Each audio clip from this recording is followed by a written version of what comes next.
And we wish Jeff and Martha all the very best in their future. Now, as the world continues to rally for climate action to mitigate climate change and encourage environmental conservation, youth from Mukuru have taken the lead in cleaning their environment. In a slum that lacks a designated dump site, they recycle waste products and plant trees, remaining hopeful even as the city grapples with over 2,400 tons of waste generated every day.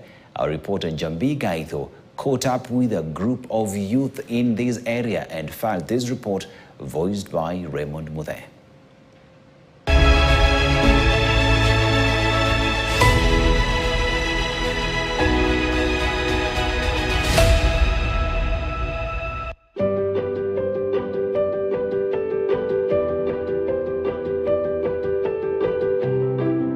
In the heart of Nairobi, amidst the hustle and bustle, lies Mukuru Trash Trackers, a sprawling slum grappling with the challenges of urban living.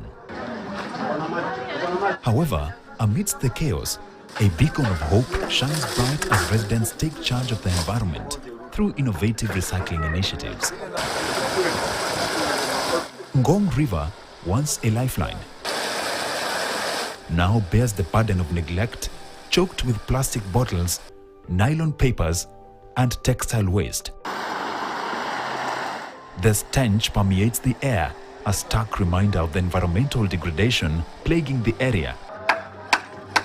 Yet, amidst this adversity, residents refuse to succumb to despair. Valentine Onyango, a native of the slum, embodies the spirit of change. He leads volunteers in environmental waste management, driven by a vision of a waste-free slum. For Valentine, it's not just about cleaning up, it's about empowering his community. Hii kikundi iko basically inasaidia community yetu kwa mambo na mental health, alafu inaangazia pia mambo ya mazingira, kwa kuwa mtaa zetu sisi wenyewe ndio tunayachafua, so tuliangazia hiyo aspect ya mazingira kwa sababu pale tunaishi ina define sana maisha yetu, na pia tukiweka ikiwe mazingira mazuri inamaanisha magonjwa hayatakuwa. Tunaangazianga mambo na plastic waste, tunaangalia mambo na chuma, vitu kama wire, binding wires na aina nyingine ya kamba ile inafunganga zile manguo pale Gikomba. Haya aina ya takataka kwa njia moja au nyingine inapatikananga inaingia kwa mto na inafanya mazingira inakuwa ngumu na kunakuwa kuchafu katika mito zetu. Tunatumia haya material kutengeneza planters. Hizo ni vifaa ambavyo unaweza tumia kupandia mboga, ama unaweza pandia mimea yote, ama unaweza weka maua katika meza yako. Na pia hiyo planters tunayafanyia, unaweza weka kasto ya vitunguu ndani. Wakati mitaro zimefungana huku, hao ndio ufungua mitaro. Alafu zile waste zimetupwa ndani, nyingi zao hizo ndio hao kuja wanatengeneza nazo hizi vitu. Wanaona hizi vitu kama miti, nini, vitu kama hizo nini zinafunga mitaro, hizo ndio hao hizo. Au kuja wanatoa ndani, zingine wanakuja wanafanya nazo hizi products zao. Under his leadership, Mukuru Trash Trackers pulses with activity. Youth groups engage in regular cleanups, targeting specific waste products for recycling. Lea Nawire, a passionate youth participant, shares their journey. Unaanza the three wires, unaijoin ike kama kitu ka star. Then kuna kitu kawaya kingine unaibind zishikane, hiyo tunaita base. Then tunarana hiyo base kama wave, tunaitengeneza kama wave. Yeah, ina build nini ya base ya chini, then tunaanza na round hii material hii tunairaundisha mpaka juu ama mpaka vile unataka ama design unataka. Kama hapa hivi na to help tunakuwa na kijiji tunakuwa safi. Kuna time tunakuwa na mitaro, plastic ziko zina block ya mitaro, maji yendi. So saa hii at least tunakota hizo machupa, wires, so maji na flow tu.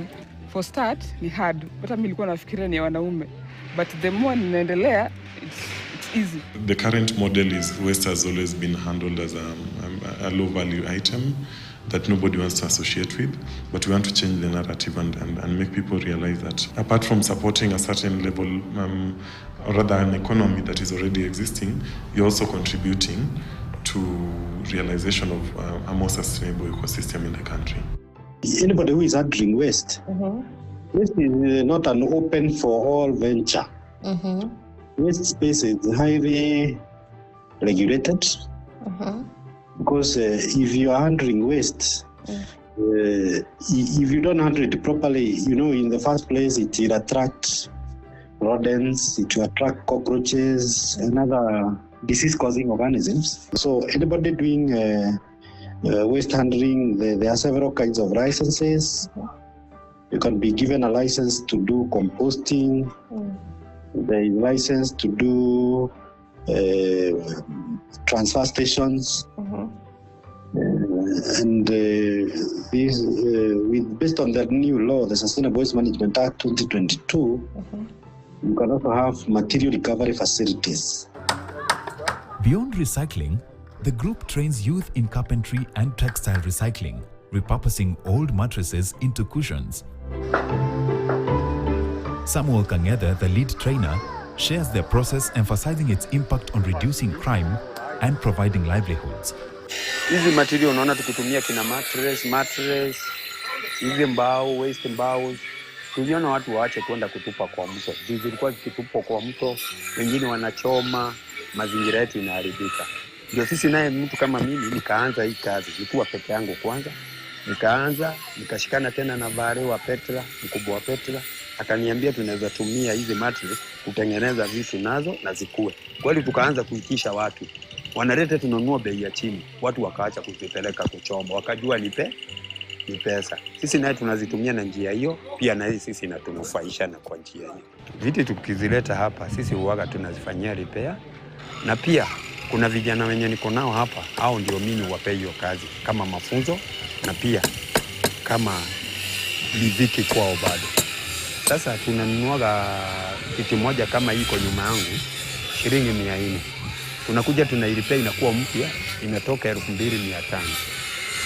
2500 kwa ile material tumetumia, tunatumia almost tuseme 1000 peke yake. Hiyo 1500 ni faida kwetu. Kwa mwenye mejenga anaweza pata hata 500. Hii ingine inaingia kwangu na kwa grupu yetu kidogo. Textile is one of the biggest pollutants right now in the world, I think second next to fossil fuel. So being able to, and once you cut a piece of cloth, there's this little fabric that there's not much that can be done, they just discard it. So there's a lot of opportunity to kind of chip away at the trash at the back end, rather than waiting until it's trash to do something about it, and also encouraging with our purchase choices manufacturers to make choices to include eco-innovation in their processes.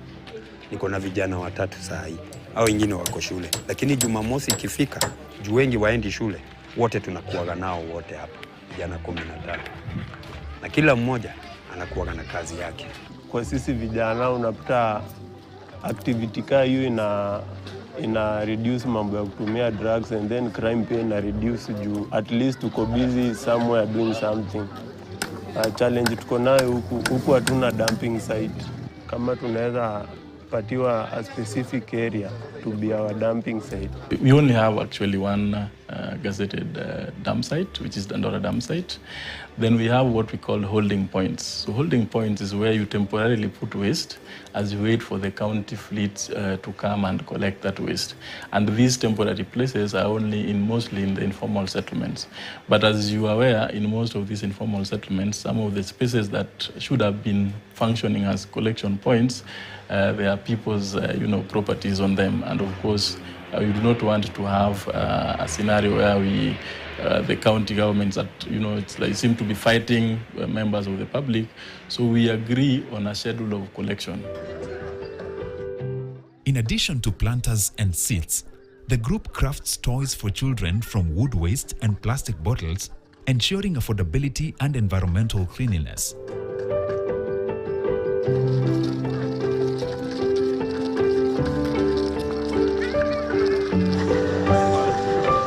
In 2023, President William Ruto launched the Forestry and Land Restoration Acceleration Program dubbed Jaza Miti. which targets planting 15 billion trees in 10 years. This group's efforts extend to tree planting along the Ngong River, aligning with President William Ruto's National Tree Planting Campaign. Tuko na mambo na pia upandaji wa miti.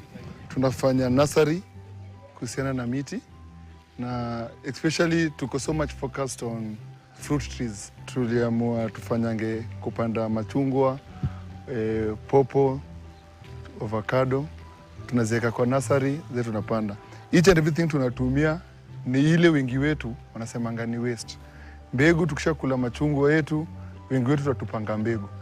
But for sisi, mbegu hizi tupwa, tunakuja tunaimeesha. Pia tunajaribu kwa each and every person anafanya mambo na kupanda miti.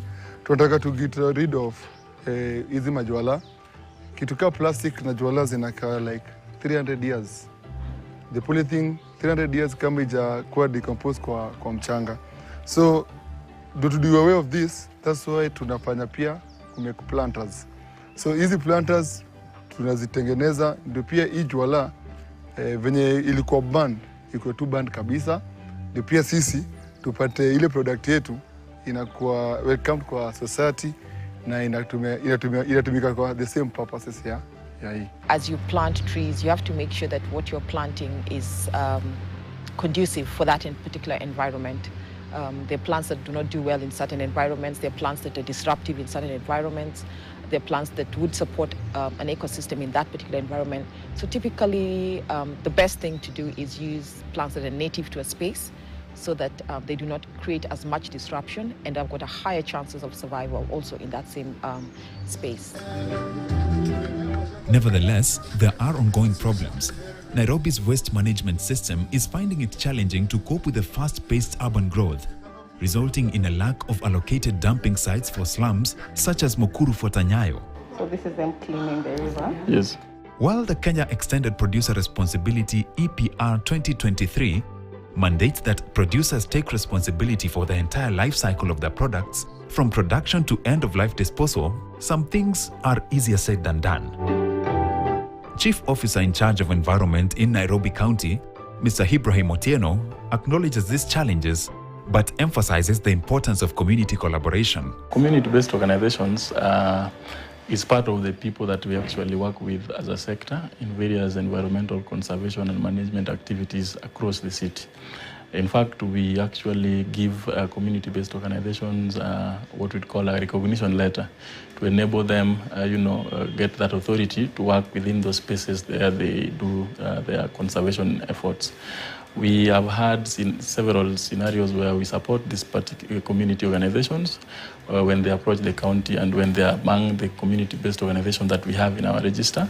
We support them whether they want to do cleanups with trucks to collect the waste that they have cleaned. We support them with red soil to do tree planting and manure. And of course, we also support them with tree seedlings. And of course, the technical expertise to assist them know the various species of trees to plant in particular areas. And we also link them with recyclers so that when they get recyclables, they can be able to have a market for the products that they, at the end of the day, they get from the waste.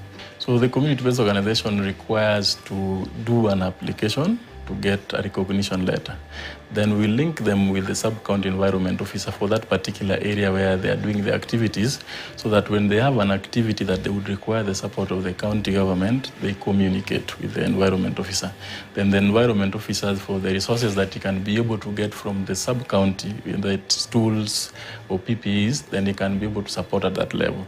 Then for resources that he might not be able to support the team from that particular level, then that is escalated to us, and then we of course provide that support. Less talk, more action was the guiding principle of the Africa Climate Summit event held in Nairobi in September 2023. Nairobi Declaration asserted that no country should ever have to choose between development aspirations and climate action. Valentine and his teammates are the perfect example of how communities are adopting solutions that bridge the gap between development aspirations and climate action.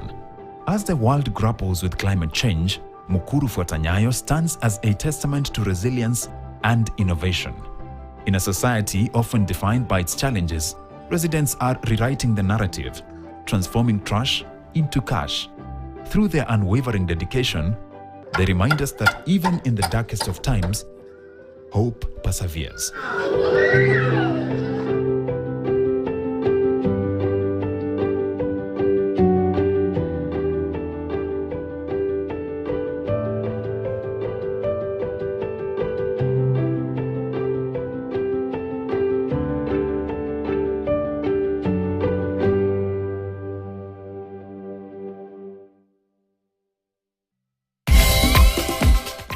Let's take another break, but still